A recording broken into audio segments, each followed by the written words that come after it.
Cześć, witajcie na kanale MIR Travel Story. Czy Palermo naprawdę jest tak chaotyczne jak mówią? Czy da się polubić miasto, które od pierwszych minut pokazuje i piękne zabytki, i sporo bałaganu? Czy lokalna tradycja w Terracini okaże się ciekawsza niż największe atrakcje na mapie? Co tak naprawdę kryje się wysoko nad Palermo? Zobaczcie sami. A jeżeli tak jak my kochacie podróże, zostawcie łapkę w górę i subskrybujcie nasz kanał, żeby nie przegapić dalszych inspiracji podróżniczych. A teraz gotowi? Zaczynamy! Cześć, witajcie w kolejnym vlogu. Tym razem witamy się w Wielką Niedzielę. Jesteśmy w miejscowości Terracini. i byliśmy na mszy Wielkanocnej, takiej rezurekcyjnej, bo oni typowej rezurekcji tutaj nie mają. Tu była 7:30, to dość wcześnie. Większość tych takich głównych uroczystych mszy jest około 11. Za nami widzicie takie specyficzne, ciekawe i fajne drzewka. Są to drzewka cytrynowe. Które będą tutaj ci kawalerowie podnosić jedną ręką, będą zawody, który jest najsilniejszy. Jesteśmy bardzo zainteresowani, jak to wygląda. Zobaczymy to chwilkę, a potem pewnie pójdziemy na nasze śniadanie wielkanocno-włoskie.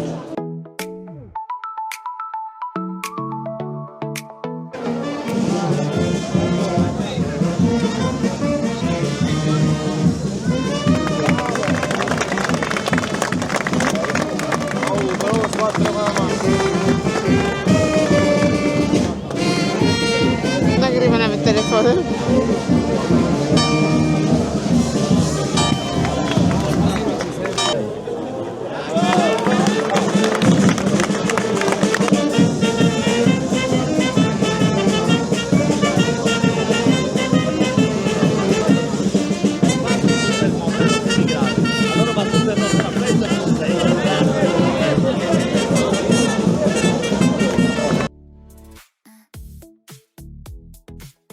W Terracini trafiliśmy na tradycję, która nie jest pokazem pod turystów, tylko częścią historii tego miasteczka.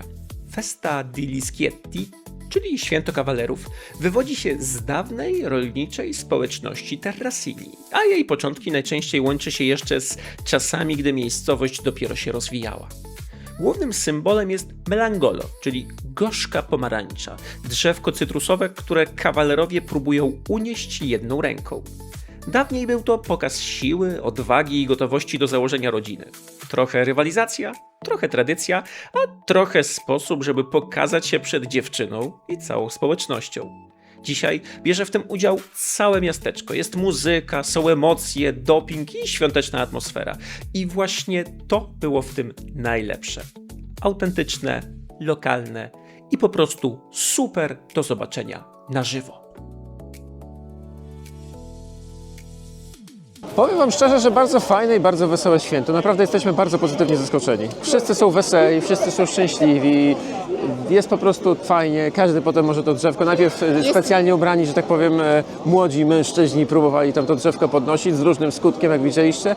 A potem już po prostu każdy, kto tylko chciał, mógł sobie spróbować to drzewko podnosić, też z różnym skutkiem. Jest to tak zorganizowane, że po mszy ludzie się ustawiają, wychodzi ksiądz, święci to drzewko i później zaczynają od tych ustrojonych, ale żeby wam pokazać, jaki oni tutaj mają w sobie luz, ale taki pozytywny luz, to nawet ksiądz nagrywał telefonem, bo ja widziałam, miał tak rękę tutaj, tak mi się Asutan namąstał, nagrywał telefonem, jak oni podnosili to drzewko. I co ciekawe, tutaj naprawdę trzeba dość dużo, nie tylko siły, ale też takiej koordynacji ruchowej, bo tutaj naprawdę niektórzy panowie, którzy wyglądają na dosyć takich, nazwijmy to, umięśnionych, to nie byli w stanie tego do końca podnieść. Ale inni umięśnieni z różnych powodów byli tacy, trzeba mieć taką siłę woli dużą, skupienie. Tak, i taką balans, takie nazwijmy to. Ogólnie polecamy to zobaczyć, jeżeli macie taką okazję, jak najbardziej w Niedzielę Wielkanocną możecie wstąpić i zobaczyć. W Terracini co roku, właśnie w Niedzielę Wielkanocną, to jest... Chociaż to jest święto pogańskie, jak tutaj mi Monika opowiadała i wywodzi się tak naprawdę jeszcze z czczenia Boga Dionizosa. Ale tutaj jak się to dobrze poświęci i odpowiednie modlitwy wymówi, to myślę, że dzięki temu po prostu traktowane jest tak trochę bardziej wielkanocnie. Jeszcze nie wiemy, który wygrał, ale część z tych, które była w czołówce, to tam siedziało w pierwszych ławkach. Tak, no. Dobra, lecimy w takim razie na nasze śniadanie. Monte Pellegrino to takie miejsce, które bardzo szybko odcina człowieka od zgiełku Palermo. Jeszcze chwilę wcześniej widać ruch, skutery, klaksony, ciasne ulice, a po kilku zakrętach robi się spokojniej, bardziej surowo i zdecydowanie bardziej widokowo. to właśnie na tej górze znajduje się sanktuarium świętej Rozalii, patronki Palermo, bardzo ważne dla mieszkańców miasta. Nie będziemy jeszcze zdradzać, co czeka w środku, ale już sama droga, skały i położenie tego miejsca robią klimat. To dobry moment, żeby na chwilę zwolnić, zanim zjedziemy prosto do Palermo. Jesteśmy w tym momencie w Sanktuarium Świętej Rozalii, Monte Pellegrino. bo Święta Rozalia jest patronką Palermo i to jest wzgórze w pobliżu Palermo. Ogólnie tu dojechaliśmy. Okazało się, że mieliśmy bardzo duży problem z wjazdem tutaj, bo tam był taki napis, że nie można wjeżdżać, jest zakaz wjazdu, ale potem się okazało, że to trzeba od 23 do 6 rano. Z drugiej strony droga była zamknięta, ale w końcu udało nam się trafić. Na miejscu tutaj trochę tak odpustowo, tak bym powiedział. Generalnie ja mam taki szok, bo tak cały czas, no dzisiaj jest Wielka Niedziela, tu zajeżdżamy, tu w ogóle jakieś grille się palą, pełno sprzedają pamiątek, Tak. pełno ludzi. I za nami jest tutaj to sanktuarium, ono jest połączone ze skałą, Tutaj jest też pan parkingowy jakiś taki. troszkę bardziej dziki. Taki troszkę, no zobaczymy. Ogólnie to miejsce w takiej naszej, ono nie wygląda tak super bezpiecznie. Tak. To tak dwuznacznie pierwsze wrażenie tego miejsca. To jest otwarte od 8 do 18, 365 dni w roku. Samo sanktuarium świętej Rozalii jest naprawdę nietypowe, bo nie wchodzi się tutaj do zwykłego klasycznego kościoła, tylko do miejsca częściowo ukrytego w skale. Według tradycji to właśnie w tej grocie odnaleziono szczątki świętej Rozalii, która dla mieszkańców Palermo jest postacią szczególną. To patronka miasta i symbol opieki w trudnych momentach. W środku widać, że to nie jest tylko punkt na mapie dla turystów. Ludzie przychodzą tutaj też w ciszy, zatrzymują się przy relikwiach, modlą się, zostawiają intencje. No i jest skromniej, spokojniej i bardzo autentycznie. To jedno z tych miejsc, gdzie bardziej czuje się znaczenie niż ogląda same dekoracje. Tak przy opuszczeniu jeszcze tutaj jest taki odpust trochę pod spodem, w razie czego to bardzo ciekawą rzeczą są jelita cielęce, które są faszerowane jakimiś rzeczami. I one są typowo z Palermo. Pan tutaj wbija na szaszłyk i grilluje. Oni go tutaj grillują na tym, jak widać, na grillu, ale nie będziemy chyba się już na to łapać. Witamy Was z Belvedere di Monte Pellegrino. Ogromny parking, widoki przynajmniej z tej strony są bardzo ładne. Tam przed nami chyba widać fragment plaży, która się nazywa Virgin Maria, a tam widać, tam z tyłu, tak, widać Etnę. Właśnie miałam mówić, że ja nie wiem, czy to jest kwestia jakiejś mojej takiej nieświadomości, ale jestem zaskoczona, że to jest takie górzyste, że tu są w ogóle takie panoramy. Wiedziałam, że tam jest jakieś parę gór na końcu, które objeżdżaliśmy samochodem, ale tutaj dookoła jest mnóstwo gór. No i jeżeli tam widać Etnę, to znaczy, że my będąc tutaj na jednym końcu Sycylii, to tam jest drugi koniec, tam jest Katania. Tak. No i co jeszcze, Monika, możesz powiedzieć teraz o tym? Że są naprawdę piękne widoki i jak ktoś ma mało czasu, albo zakwasy, albo szuka nietypowego pomysłu na wycieczkę w okolicach Palermo, naprawdę można tu się bardzo wygodnie dostać, jeżeli ma się samochód. No właśnie, bo a propos drogi, nie wiem, czy wspominałeś, że nie jest taka bardzo kręta, jak na mapie się wydaje i jest szeroka, więc nie jest to problematyczne tu wyjechać. No, a widoki, jak widać, z tej drugiej strony też całkiem przyjemne. Może. Jest niedziela wielkanocna, jest godzina 13 i tutaj ten parking jest praktycznie pusty. Można sobie tutaj przyjechać, rozłożyć się, zjeść coś chociażby na tych ławeczkach, które są gdzieś tutaj za nami, posiedzieć chwileczkę, odpocząć. Spoko. Zostaliśmy tu jeszcze chwilę, bo przy takich widokach nie chciało się od razu wracać do miasta. Krótki spacer, trochę ciszy i ten widok z góry pozwoliły złapać oddech przed dalszą częścią dnia. No a plan był jasny. Kończymy spokojniejszy etap i ruszamy dalej prosto do Palermo.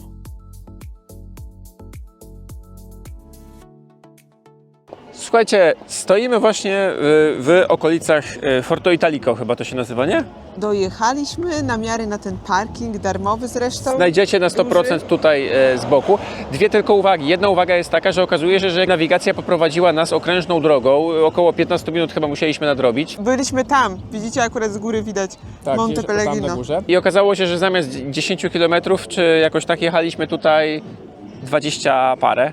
Jesteśmy już, zaraz idziemy w kierunku Starówki, w kierunku katedry w Palermo, ale rzeczywiście palą grille. Te grille się palą przy drodze, rzeczywiście grillują te jelitka cielęce. Sprzedają, są takie stragany, sprzedają węgiel i ręczniki papierowe, co jest zabawne. Oczywiście tutaj na tych terenach zielonych, no to pikniki, dzieci grają w piłkę, całymi rodzinami przyjeżdżają. Jest trochę takich jak dla nas w Polsce, jak kramów na odpustach, to z takimi zabawkami plastikowymi, oni to kupują i te dzieci się bawią. I jeszcze tylko jedna uwaga. My nie zwiedzimy całego Palermo. Na całe Palermo to by trzeba było tydzień spędzić, może ze 3 dni na przykład. My chcemy po prostu tylko poczuć kawałeczek tego miasta. Ostatnią rzeczą, którą jeszcze chcieliśmy tylko wspomnieć, to jest ten parking. Tak, faktycznie jest tutaj masa darmowego parkingu, jest też płatny parking. Dzisiaj być może nawet ten jest darmowy, bo mamy święto, ale są tutaj oczywiście mili bardzo panowie, którzy pomagają zaparkować. Jest to Wyjątkowo nieco irytujące, Tak. trzeba być dlatego wyrozumiałym, bo Tak, jest ich trzeba. dużo, bardzo dużo. Okej, zostawiamy tutaj samochód na kilka godzin. Nie chcę, żeby mu się coś stało. Ja mu dam dosłownie tego Eurasa i na pewno będzie święty spokój. A pan był na tyle jeszcze miły, że oprócz tego, że powiedział, jak blisko mogę podjechać do krawężnika i uwaga, pokażę wam, to było nie na styk, tylko takim dużym dozą bezpieczeństwa, można powiedzieć. Powiedział, żeby sobie dokładnie zamknąć samochód i dopiero jak zamknąłem szybę i zamknąłem auto, to powiedział okej, arrivederci i poszedł sobie po prostu. I bardzo ładnie podziękował za tego Eurasa, także spoko. No dobra, a to teraz lecimy w kierunku centrum. A propos tych panów parkingowych, to jest aż takie trochę smutne, nie? Że oni tutaj mają wszystkie miejsca parkingowe są zajęte i jak tylko się ktokolwiek tylko zwolni miejsce To parkingowe, jest takie żebranie jakby. tak, to oni już po prostu biorą, wstają, tak jak na przykład w tym miejscu pan teraz wstał, przeszedł się troszeczkę w inne miejsce, tak jakby bardziej do słońca, ale jest jedno miejsce parkingowe i on zaraz już będzie mówił, że proszę sobie tutaj zaparkować, proszę wszystkie pozamykać rzeczy i no co poradzimy na to. Po drodze zrobiliśmy jeszcze krótki przystanek na jedzenie. Czasem warto odejść kawałek od głównych miejsc, usiąść spokojnie i po prostu coś zjeść bez wielkich oczekiwań. Tym razem nie było idealnie, pizza nas nie zachwyciła, ale w podróży też tak bywa. Nie każdy przystanek musi być strzałem w dziesiątkę, ale ważne, że złapaliśmy chwilę przerwy i mogliśmy ruszyć dalej. To jeszcze wstąpiliśmy na szybko, tylko na szybko pizzę. Tym razem chcieliśmy coś na szybko przekąsić i po prostu odbić na chwilę od tego trybu takiego ciągłego stania w tych ludziach. A to się okazało, że akurat może przy ruchliwej drodze, jak widać, no ale zobaczymy, czy to dobre. Szybki tasting, to naprawdę bardzo będzie krótka pizza. No i co, szybko? No ładnie. Dobra, słuchajcie, fast food. 6,50 zapłaciliśmy. I tak, Jedzenie takie. nie było to włoskie, ale było po drodze. I nie było ludzi. 6,50 to wczoraj zjedliśmy Za 8 całą pizzę, ale była dużo lepsza. i większa. No cóż, nie powiem nic więcej, no tyle powiem. No cóż, na tym może zakończmy. Idziemy dalej. Mieliśmy wrażenie, że Palermo trochę nas nie polubiło. Sporo miejsc było w remoncie, część budynków pozasłaniana, gdzieś lustowania, gdzieś barierki i zamknięte przejścia. Nie tak wyobraża się pierwsze spotkanie z miastem, no ale wiadomo, podróż rzadko układa się idealnie. A skoro już tu jesteśmy, to nie ma na co czekać. Trzeba przejść się dalej i zobaczyć, jakie Palermo pokaże nam się po drodze. Znajdujemy się na jednym z najbardziej charakterystycznych punktów w Palermo. Placu, który został utworzony przez 4 skośne fasady budynków. Nazywa się to Quattro Canti, albo ewentualnie nazwę placu znajdziecie tutaj na dole. Jest to bardzo takie charakterystyczne miejsce w Palermo. Dzieli to miasto na 4 części, na 4 dzielnice. Jest to taki 8-boczny plac, który już tutaj przed chwilą pokazywaliśmy, z takimi charakterystycznymi właśnie kamienicami, budowlami barokowymi, z takimi fajnymi tutaj rzeźbami. Naprawdę ciekawe wrażenie.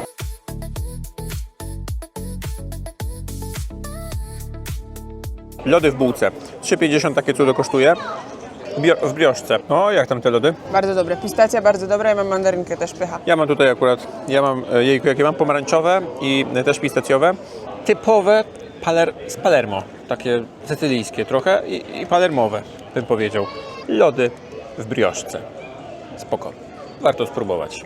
Ogólnie lody spoko, brioszka, no w sumie faktycznie, bułka jak bułka. No nie wiem, co ludzie w tym lubią. Ja osobiście najbardziej lubię lody w proszku cukrowym i tyle. Bo nikt nie mówi, że ta brioszka jest jakaś specjalnie pyszna, tylko że oni tak tutaj jedzą, że można zjeść lody w bułce. Tak samo jak je się brioszkę i granitę i to ma być zestaw i brioszką się wyjada granitę z kubeczka. To nie zmienia faktu, że duży plus na przykład jest za to, fakt nie jest może jakoś gorąco, ale w ogóle te lody się nie topią w tej brioszce, bo normalnie z rożka zawsze... One się topią tylko w tą brioszkę. Może.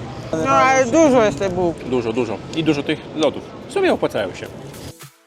Palermo od razu pokazuje, że jest miastem pełnym kontrastów. Z jednej strony hałas, ruch, skutery i trochę chaosu, a z drugiej miejsca, przy których naprawdę warto się zatrzymać. Jednym z nich jest katedra. Ogromna, charakterystyczna i mocno związana z historią miasta. Widać tutaj mieszankę stylów, wpływów i czasów, przez które przechodziła Sycylia. To nie jest tylko ładny budynek do zdjęcia, ale jeden z głównych symboli Palermo.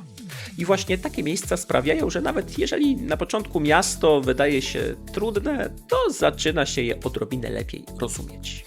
Więc my ruszamy dalej, do miejsca tym razem zupełnie innego, spokojniejszego, bardziej refleksyjnego i związanego z dawnymi zwyczajami mieszkańców, do katakumb kapucynów. Bilecior 5.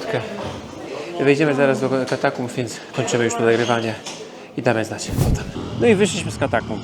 Tam nie wolno niczego nagrywać, nie wolno też robić zdjęć, ale może to i dobrze, bo ma to swoje pewne plusy. Ogólnie ja na przykład jestem bardzo zadowolony, że tutaj wpadliśmy. Jest to zorganizowane w taki sposób, że bilety są sprzedawane do 17:10, więc później w internecie widnieje informacja, że to miejsce jest zamknięte i rzeczywiście najlepiej być tutaj do 17:00. Co możecie zobaczyć w środku, no to wiadomo, to tak jest około 45 minut, no tak 35 do 45 minut po prostu pochodzenia sobie po katakumbach, czyli miejscu, w którym leżą tak naprawdę, a nie tylko leżą, ale i wiszą i stoją w różnych pozycjach zmumifikowani ludzie, można powiedzieć, mniej więcej tak 100 lat temu, to tak chyba najmłodsze, 150, 200 i tak dalej lat. Ogólnie skąd to się wzięło, to tak tylko na szybko, tylko napomknę, że po prostu podczas ekshumacji pewnych mnichów w XVI wieku odkryli, że bardzo dobrze są zachowane ciała i nagle wszyscy potem stwierdzili tutaj z Palermo, że to tak prestiżowo byłoby być pochowanym w takim miejscu, w którym po pierwsze ciało najlepiej się zachowuje, po drugie rodzina może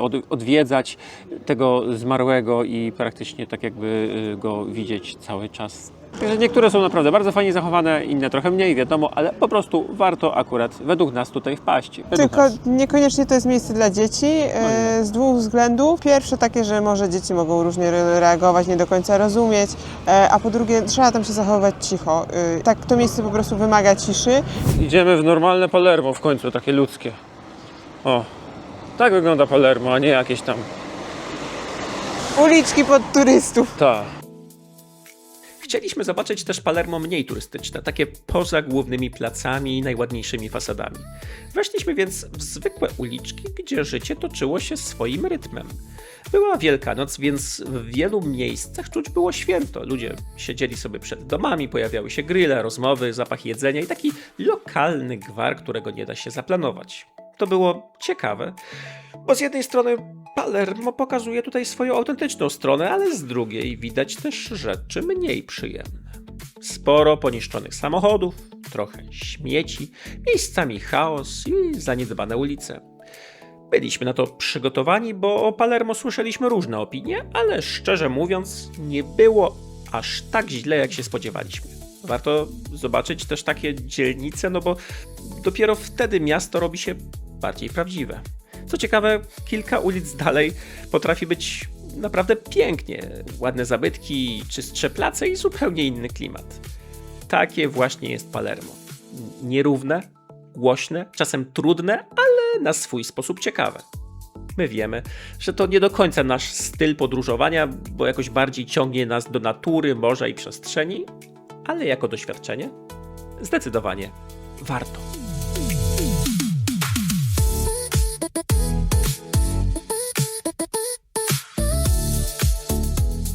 I w ten sposób przetransportowaliśmy się z powrotem do naszej miejscowości Terracini. Jeszcze idziemy zobaczyć przed zachodem słońca, a w zasadzie po zachodzie słońca nad morze tutaj, bo jeszcze nie byliśmy, także chodźcie.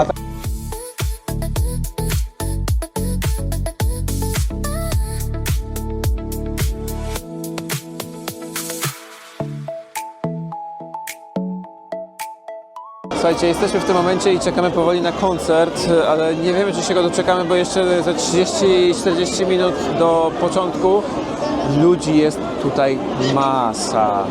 Tak gęsto stoją, normalnie przy scenie to nie byłoby szansy się wbić. Jaki tutaj jest utłok ludzi. Ja stwierdzam, że to chyba dlatego, że ten rynek jest trochę mały, nie?